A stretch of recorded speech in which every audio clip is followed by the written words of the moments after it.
10e partie, de l'alpha à l'oméga, spirale, fractale et ascension.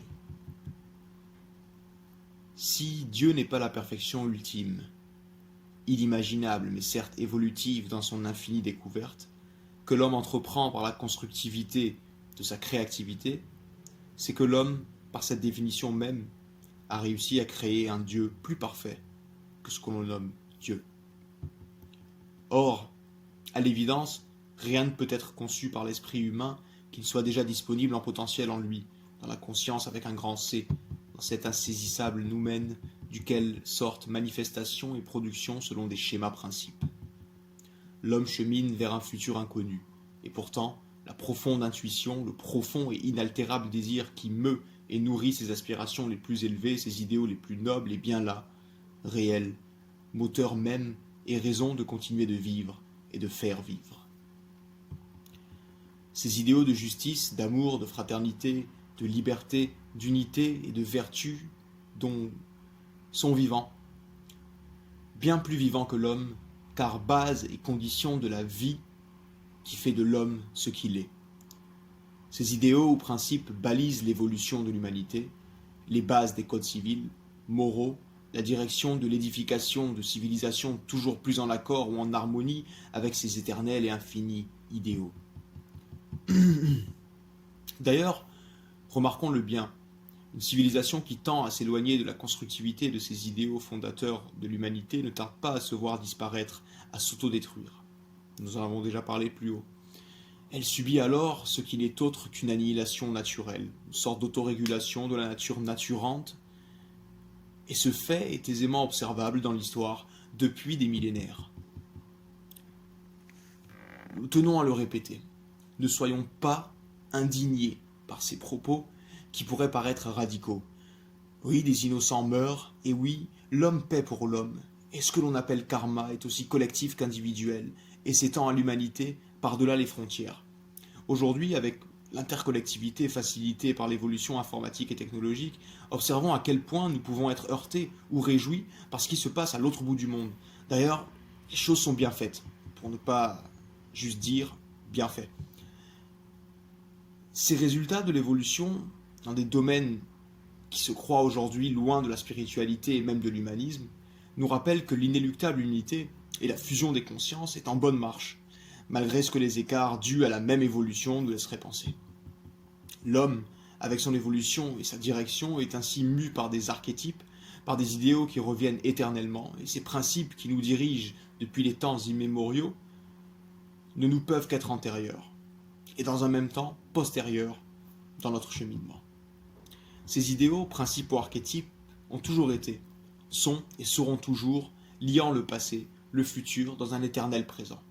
Ils bannissent par leur infatigable récurrence le temps et l'espace, et avec eux la suprématie de l'ego. Ils sont subconscients, en ce qu'ils répondent indéniablement en nous au pourquoi et au comment de nos aspirations vertueuses. Ils fondent la raison et le cheminement de l'existence de l'être, et de l'être. Alpha et oméga, immuabilité, intemporalité, disons même providence. Comment l'homme donc peut-il concevoir Dieu? Comment aussi peut-il le reconnaître? Dieu alors ne serait-il pas l'agrégat de tous ces idéaux, principes et archétypes dans leur ultime unité et finalité? Mais encore, ne serait-il pas reconnaissable par l'observation de la manifestation incessante de leurs lois et mouvements dans nos consciences et dans nos vies, de leurs reflets, de leur évolution et de leur nécessité? N'est-il pas admirable dans son éternelle insistance? N'est-il pas le toujours plus qui unit l'être au non-être, le manifeste au potentiel? Et son caractère infini n'est-il pas, uni au potentiel, le Dieu du cœur propre à chacun, bien évidemment indépendant et pourtant toujours grandissant dans leur conscientisation? Parce que toutes ces vertus se rejoignent en leurs points convergents dans l'ouverture à l'infini et dans la libération toujours plus unificatrice de la conscience et de son potentiel, Dieu, ultime vertu, ultime liberté, ultime unité, est infiniment et éternellement lui. Toute conception, donc, qui guidera le cherchant vers ce point de convergence, peu importe la teinte respective de chaque conception, le fera cheminer vers Dieu, et invoquera par la conscientisation propre à son entendement personnel le Dieu de son cœur. Nous ne pouvons pas restreindre l'infinie vertu, l'infinie unité donc, à des définitions qui, par leur limitation dogmatique ou anthropomorphique, iraient à l'encontre de l'intuition et de l'injonction du cœur de l'homme qui, le conduisant à la libération vertueuse, le mène à la cause divine par le chemin qui lui est nécessairement propre. L'involution demande l'évolution. Le soufre a besoin du mercure. Tous deux scellés dans l'homme. La contraction désire l'expansion, et cette ouverture en retour brûle de la nécessité de la vertu. Cette vertu qui, conscientisée ou ignorée, ne cesse pourtant avec une éternelle et bienveillante insistance de nous infuser de la vie, de l'amour et de la lumière. Elle nourrit l'âme qui, depuis les temps immémoriaux, nous impose la quête du pourquoi et nous invite à plonger dans le mystère. Cette vertu qui, recherchée ou évitée, voire rejetée, ne cessera jamais son œuvre constructive, car émanant de Dieu, car étant elle-même, bien qu'éternellement évolutive à nos pauvres yeux, manifestation de son accomplissement, voire signe de son inéluctable perfection, déjà achevée depuis toujours et à jamais. Et c'est en cela, en cette inévitabilité, que réside l'éternel présent.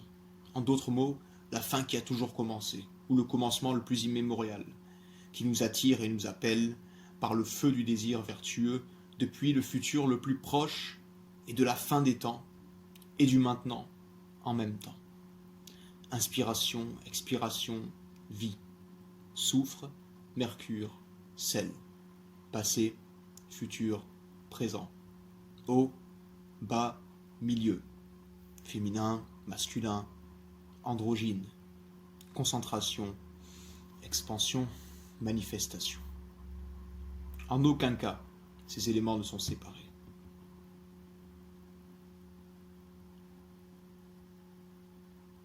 Fin de la 10e partie.